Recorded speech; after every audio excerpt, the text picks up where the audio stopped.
तो आज हम देखेंगे इकोनॉमिक्स क्लास नाइन्थ का पहला चैप्टर जिसका नाम है the story of village Palampur. तो बेसिकली हम देखते हैं ये जो पालमपुर एक हाइपोथेटिकल विलेज है, एक काल्पनिक विलेज है। ठीक है, ऐसा कोई विलेज एग्जिस्ट नहीं करता अपनी इंडिया में। सिर्फ एक कहानी को, इस चैप्टर को समझाने के लिए हमने एक काल्पनिक विलेज लिया है। The purpose of the story is to introduce some basic concept relating to the production and this we do through a story of hypothetical village called Palampur. तो पालमपुर एक हाइपोथेटिकल विलेज है और सिर्फ प्रोडक्शन की जो कहानी है उसको समझाने के लिए लिया गया है। तो इस विलेज में फार्मिंग एक मेन एक्टिविटी है। Farming is the main activity in Palampur, whereas several other activities such as small scaling manufacturing, dairy transport are carried out limited scale। कहने का मतलब यह है कि फार्मिंग जो है मेन एक्टिविटी है पालमपुर की, लेकिन जो डेयरी, जैसे दूध की डेयरी हो गई, ट्रांसपोर्ट बिजनेस हो गया, ये एक लिमिटेड स्केल में, छोटे स्केल में। तो मेन स्केल में क्या है, सिर्फ फार्मिंग, बड़े बड़े लेवल में जो होता है व्यापार यहाँ पर फार्मिंग का होता है। These production activities need various types of resources, natural resources, man-made items, human effort, money। तो कहने का मतलब है जो भी हमारे पास प्रोडक्शन एक्टिविटीज़ हैं तो उसमें हमको किस किस चीज़ की ज़रूरत पड़ेगी। नेचुरल रिसोर्सेज हमको पता है, वाटर हो गया, ठीक है। मैन मेड आइटम्स जो भी हमारे टूल्स वगैरह हो गए, जैसे फार्मर का प्लाव हो गया। बहुत सी चीज़ें हैं मैन मेड आइटम्स में, जैसे ट्यूबवेल हो गए, कुआं वगैरह, है ना, फलाना सब चीज़ें हो गई। ह्यूमन एफर्ट जैसे लेबर वगैरह, हमको मैन मेड भी, मतलब हमको लेबर भी चाहिए काम करने के लिए, और साथ में हमको काम करने के लिए, प्रोडक्शन करने के लिए हमको पैसे की ज़रूरत होती है। तो ये हो गया बेसिक इस चैप्टर का स्टार्टिंग इंट्रोडक्शन टाइप का। Let's start with introduction. Palampur is well connected with neighbouring village and towns. Palampur अगल बगल के गांव और टाउन से अच्छे से कनेक्टेड है। Rajganj, a big village, is 3 kilometers from Palampur, and all road connected the village to Rajganj and further on to the nearest small town of Shahpur. तो राजगंज एक बड़ा सा गांव है पालमपुर के पास में, जो कि 3 किलोमीटर दूर प्रेजेंट है पालमपुर से। और जितनी भी रोड वगैरह है राजगंज से कनेक्टेड है। और साथ ही साथ एक स्मॉलेस्ट टाउन है जो पालमपुर के बगल में है, जिसका नाम है सहपुर। तो सहपुर भी कनेक्टेड है पालमपुर से, और पालमपुर से कनेक्टेड है राजगंज और रायगंज। रायगंज जो है वो काफ़ी बड़ा विलेज है पालमपुर के, और सहपुर जो है सबसे छोटा टाउन है पालमपुर के। Many kinds of transport are visible on this road, starting from bullock carts, tanga, bogie, loaded with jaggery, good, and other commodities, to motor vehicles like motorcycle, jeep, tractors, and trucks। तो कहने का मतलब ये है कि जो पालमपुर में हम देखते हैं उन रोड में हमको वो मिल गए, टांगा देखने मिल गई है, ठीक है। बोगी जो होती है, जो बफेलो चलाते हैं, पीछे एक लकड़ी का कार्ट बना रहता है जिसमें हम क्या लोड करके ले जाते हैं लोग, गुड़ हो गया, जैगरी जिसको गुड़ बोलते हैं हिंदी में, और motorcycle, jeep, tractor and truck वगैरह देखने मिल जाते हैं। This village has about 450 families belonging to several different caste. कम से कम 450 फैमिली अलग अलग जातियों की इस विलेज में रहती हैं, जिसमें से the 80 upper caste families own majority of land in village. Their houses, some of them quite large, are made of brick with cement plastering। कहने का मतलब है कि 80 फैमिली अपर कास्ट की रहती हैं, जिनकी अपर कास्ट होती हैं, उनके खुद के बड़े बड़े लैंड्स हैं विलेज में, और उनके काफ़ी बड़े घर हैं। वो जो घर बने हुए हैं ईंट से बने हुए हैं, और उसमें सीमेंट की प्लास्टरिंग हुई हुई है। द SC दलित, जो शेड्यूल कास्ट के दलित हैं, लोअर कास्ट, ठीक है, उनकी 1/3 पॉपुलेशन है कहाँ पर, उस विलेज में। और वो रहते हैं एक विलेज के कोने में रहते हैं, live in one corner of village and in much smaller houses, some of which are of mud and straw. Most of the houses have electric connection. तो मतलब ये है कि जो SC दलित वगैरह है, 1/3 पॉपुलेशन है वहाँ पर। और जो उनके जो घर है किनारे में सिचुएटेड हैं, उनके जो घर बने मिट्टियों से बने हुए हैं, बांस से बने हुए हैं, बांस मतलब स्ट्रॉ, लकड़ी के बांस, बांस जो आता है। और कुछ घर में उन वहाँ पर इलेक्ट्रिक कनेक्शंस भी हैं SC वाले घर में, ठीक है। तो एक ये हमारे पास इमेज है पालमपुर डिस्ट्रिक्ट की, विलेज की। यहाँ पर आपके सामने दिख रहा है, टांगा वगैरह में घूम रहे हैं लोग, ट्रैक्टर वगैरह जा रहे हैं, गांव की इमेज है।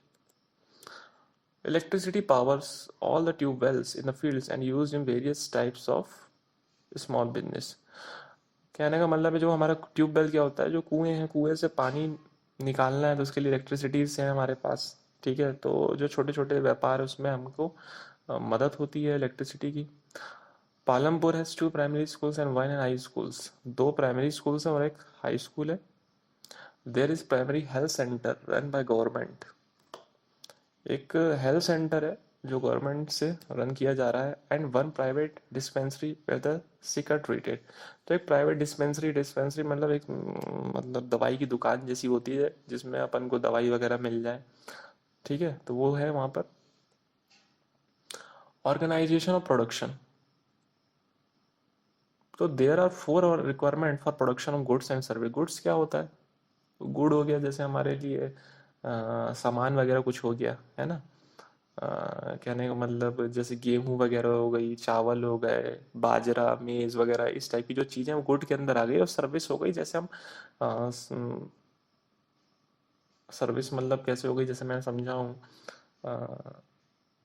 जैसे कि मान कर चलें, जैसे अपने पास सर्विस की वजह से कोई कंपनी है, मान के चले टाटा कंसल्टेंसी सर्विस, जैसे ऐसी मतलब चीज़ें जो सर्विस प्रोवाइड करती हो किसी चीज़ की। ठीक है, तो there are 4 requirements for production of goods and services. तो पहली रिक्वायरमेंट आती है, the first requirement is land.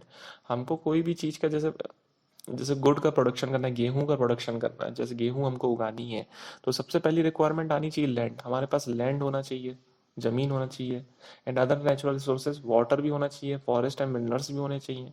तो पहली रिक्वायरमेंट तो आदमी ये देखेगा, अगर आपको किसी चीज़ का प्रोडक्शन करना है तो लैंड की ज़रूरत होगी, पानी की ज़रूरत होगी, फॉरेस्ट की, मिनरल्स की। सेकेंड रिक्वायरमेंट आती है, आपने ज़मीन तो देख ली, लेकिन ज़मीन देखने के बाद उसमें कौन काम करेगा? तो लेबर होनी चाहिए सेकेंड रिक्वायरमेंट, जो काम कर सके। Some production activities require highly educated worker to perform the necessary task.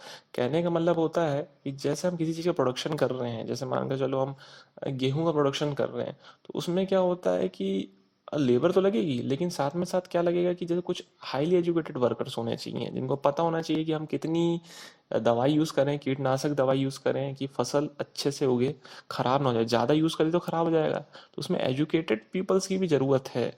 तो कुछ ऐसे एजुकेटेड पीपल की ज़रूरत होती है जो नेसेसरी टास्क को कैरीड आउट कर सकें। Other activities require workers who can do manual work. Manual work वगैरह करना, जैसे किसी ने बोला कि एग्जाम्पल के तौर में, जाओ भैया फसल काट लो, जाओ बीज बो दो, तो इसके लिए अपन को मतलब अनपढ़ लेबर भी चल जाएंगे।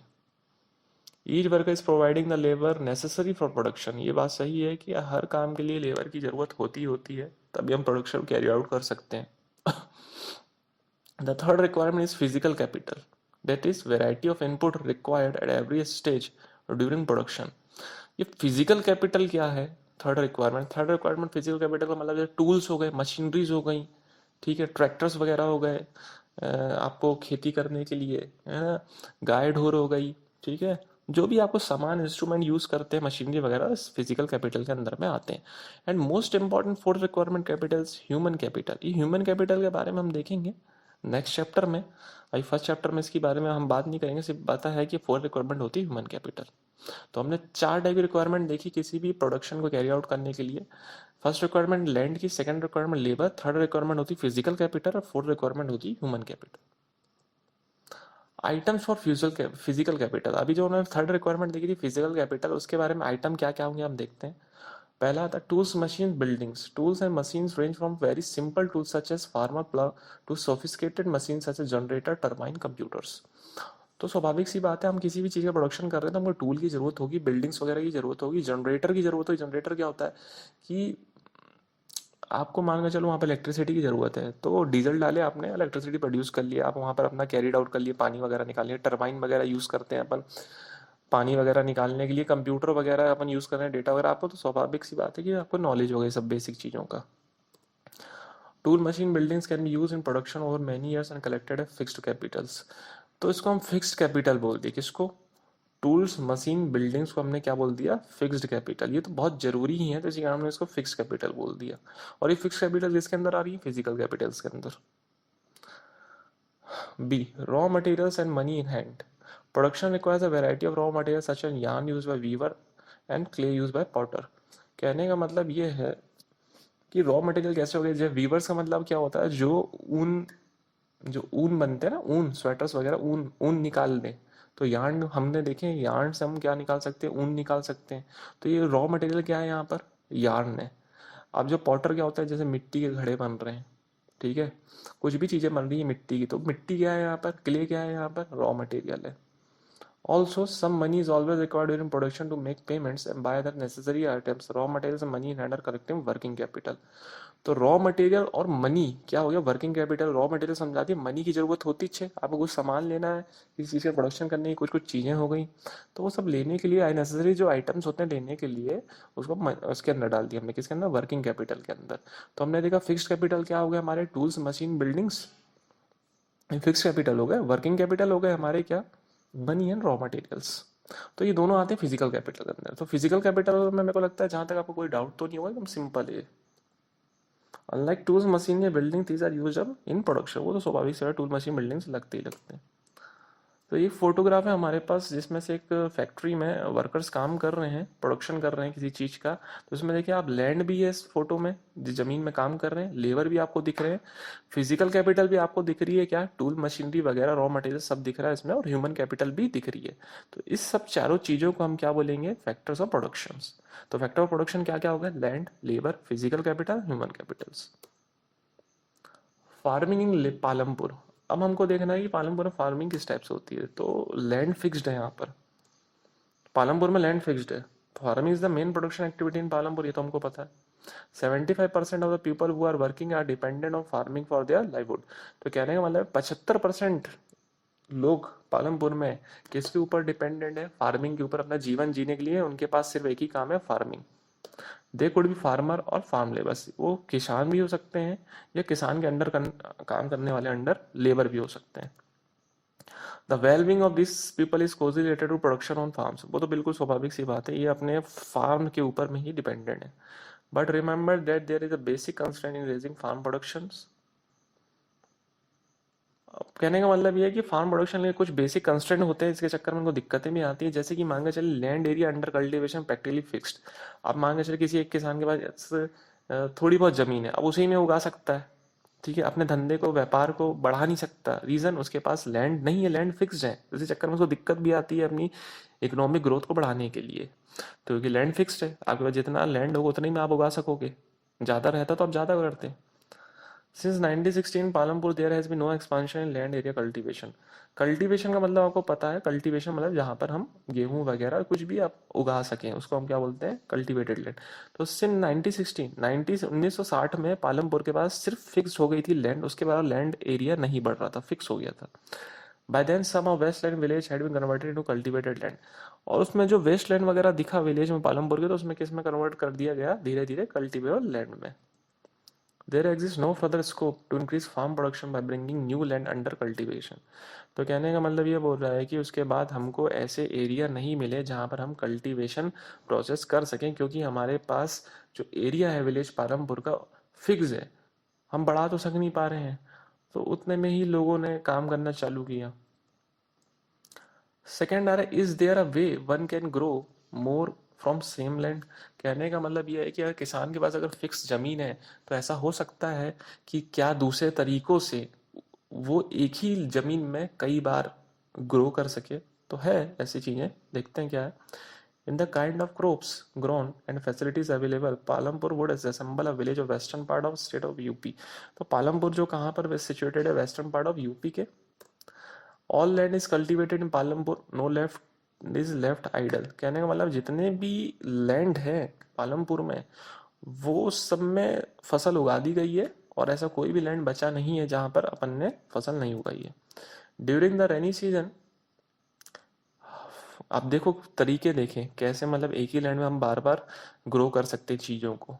तो कैसे एक किसान पैसा कमा सकता है एक ही लैंड से कई बार फसल को उगा कर। तो देखिए यहाँ पर ड्यूरिंग द रेनी सीजन, बारिश के मौसम में फार्मर क्या उगा सकता है, ज्वार है, बाजरा होते हैं, इसको क्या होते हैं, खरीफ क्रॉप्स बोलते हैं। बाजरा आपने देखा होगा, ज्वार भी आपने देखा हुआ है। तो इसमें हम बारिश के मौसम में इसको उगा सकते हैं। तो बाजरा और ज्वार ज़्यादा से ज़्यादा किस काम आते हैं? कैटल फीड, मतलब गाय भैंस को खिलाने के लिए। This plant are use a cattle feed, it is followed by cultivation of potato between October December. तो कहने का मतलब है बारिश के मौसम में हमने क्या उगाया? जा बाजरा उगाया, ज्वार उगाया, ये काम आ गया गाय और भैंस को खिलाने के लिए। फिर उसके बाद जब बारिश खत्म होती है तो क्या चालू होती है? ठंड चालू होती है। अक्टूबर से लेकर दिसंबर तक के महीने में हम क्या उगा सकते हैं उसी लैंड में? आलू उगा सकते हैं। तो आलू उगा सकते हैं और साथ में क्या उगा सकते हैं ठंड के मौसम में? In winter seasons rabi fields are sown with wheat. गेहूं उगा सकते हैं, ये रवि खरीफ है, सॉरी रवि क्रॉप है, वीट, इसको भी उगा सकते हैं। From wheat produce farmers keep enough wheat for the family consumption as sell surplus wheat at market at Raiganj. कहने का मतलब यहाँ के जो लोग होते हैं ठंड के समय पोटैटो तो उगा लिए, साथ ही साथ गेहूं भी उगाते हैं, और जो गेहूं होती है हम लोग घर के लिए भी रख लेते हैं, और साथ में इसको मार्केट में ले जाकर कहाँ बेचते हैं? रायगंज जो सबसे बड़ा विलेज है वहां जाकर लोग बेच देते हैं गेहूं को। A part of land area is also devoted to sugar cane which is harvested once a year। तो साथ में क्या हुआ, थोड़ी सी प्लॉट में अपन ने क्या उगा लिया? गेहूं, ओ सॉरी, शुगर केन उगा लिया, गन्ने वगैरह उगा लिया अपन ने, इससे भी आदमी पैसा कमा सकता है। और शुगर केन क्या है? Raw material. किसका रॉ मटेरियल है? शुगर केन से क्या बनता है? गुड़ बनता है। तो लिखा हुआ sugar cane in its raw form और jaggery is sold to traders in Shahpur. तो शहपुर में अपन शुगर केन बेच सकते हैं। और शुगर केन क्या है? Raw material. किसका रॉ मटेरियल है? क्या काम क्या आता है बनाने में? गुड़ बनाने काम आता है, इसको जैगरी बोलते हैं। तो शहपुर में अपन ने इसको बेच दिया। The main reason why farmers are able to grow 3 different crops in a year in Palampur is due to well-developed system of irrigation। Palampur के लोग ये जो आपने देखा कि इन्होंने क्या क्या उगाया, सॉरी ज्वार और बाजरा उगाया, पटेटो उगाया, गेहूं उगाया, शुगर केन उगाया, एक ही साल में ये तीनों क्रॉप इतनी जल्दी कैसे उगा लिए? रीजन होता है सबसे ज्यादा बढ़िया रीजन होता है ये सब इस टाइप की खेती करने का, इरिगेशन। अगर अच्छा इरिगेशन है तो आप उगा सकते हैं। Electricity came early to Palampur. Its major impact was to transform the system of irrigation. Persian wheels were till then used by farmer to draw water from wells and irrigate a small field। तो पहले क्या होता था पालमपुर में? Persian wheels होते हैं। Persian wheel क्या होता है? चक्का जैसा होता है, कुएं के अंदर डाल दिया जाता है, उसके अंदर में बाल्टी लगी रहती है और पानी निकाल निकाल के बाहर ट्रांसपोर्ट करते रहता है, तो फार्मर यूज करते रहते हैं। लेकिन अभी क्या हो गया? इलेक्ट्रिसिटी आ गई, तो इलेक्ट्रिसिटी से हमारे पास मोटर्स आ गई हैं, जनरेटर्स आ गए, तो हम क्या करते हैं? डायरेक्ट कुएं से पानी खींच लिया, डायरेक्ट पानी यूज कर लिया अपने फसल में, तो और स्पीड से अपन काम कर सकते हैं, है ना। People saw that electric run tube wells could irrigate much larger areas of land more effectively. वही कह रहा है कि अगर अगर अगर इलेक्ट्रिक रन ट्यूबवेल्स, जो बिजली से चलने वाले इंस्ट्रूमेंट हम यूज करते हैं कुएं से पानी निकालने में, तो जल्दी जल्दी अपन क्या कर सकते हैं? लैंड को इरिगेट कर सकते हैं। The first few tubewell install were government. तो स्टार्टिंग के कुछ ट्यूबवेल्स थे वो गवर्नमेंट ने इंस्टॉल किए। Some however farmers started setting private tube wells as well by mid 1970 entire cultivated area of 200 acre was irrigated। कहने का मतलब ये है कि उसके बाद धीरे धीरे फार्मर ने खुद अपने ट्यूबवेल लगाना चालू किया। फिर उसके बाद अगर 1970 के आसपास मतलब 200 हेक्टर जमीन को उन्होंने इरिगेट किया। किस लिए? कल्टीवेशन प्रोसेस को बढ़ाने के लिए। मतलब 200 हेक्टर, ये हेक्टर क्या है? हेक्टर एक यूनिट है एरिया को मेजर करने के लिए। एक हेक्टर में मतलब होता है ऐसा वन, जैसे मानो 1 हेक्टर एरिया ऑफ प्लॉट, तो कहने का मतलब है एक स्क्वायर मान लेंगे और स्क्वायर का साइड कैसा होना चाहिए? 100 मीटर का। तो मतलब एक ऐसा प्लॉट जिसका साइड हो 100 मीटर का लेकिन वो स्क्वायर में होना चाहिए, तो उसको हम 1 हेक्टर बोलते हैं। To grow more than one crop on a piece of land during the year is known as multiple cropping। Multiple cropping का मतलब ये होता है कि एक ही एरिया में कई बार फसल उगा दिया जाए एक साल में, जिसको हम बोलते हैं multiple cropping. It is most common way of increasing the production on given piece of land. स्वाभाविक सी बात है कि एक तरीका होता है कि एक ही लैंड है आपके पास और आपको ज़्यादा पैसा कमाना है, तो आप कई बार उसमें फसलें उगाएं अलग अलग टाइप की। All farmers in Palampur grow at least 2 main crops, mainly are potato, a third crop in the past 15 to 20 years। तो 15 to 20 ईयर से कम हम लोग यही उगा रहे हैं क्या? कि पोटैटो हो गया, जो मैंने आपको पहले ही बताया हुआ है, पोटैटो, बाजरा, ज्वार, गेहूं, शुगर केन, ऐसे करके इन लोग उगा रहे हैं और पैसा कमा रहे हैं। तो ये हमारे पास सामने फोटोग्राफ है वीट की, बाजरा की, शुगर केन की, पोटैटो की। तो ये हमारा हो गया लेक्चर नंबर 1, जिसका था स्टोरी ऑफ विलेज पालमपुर। हम लेक्चर नंबर 2 में इसके आगे की कहानी देखेंगे। तो अभी तक के लिए इतना ही रहेगा।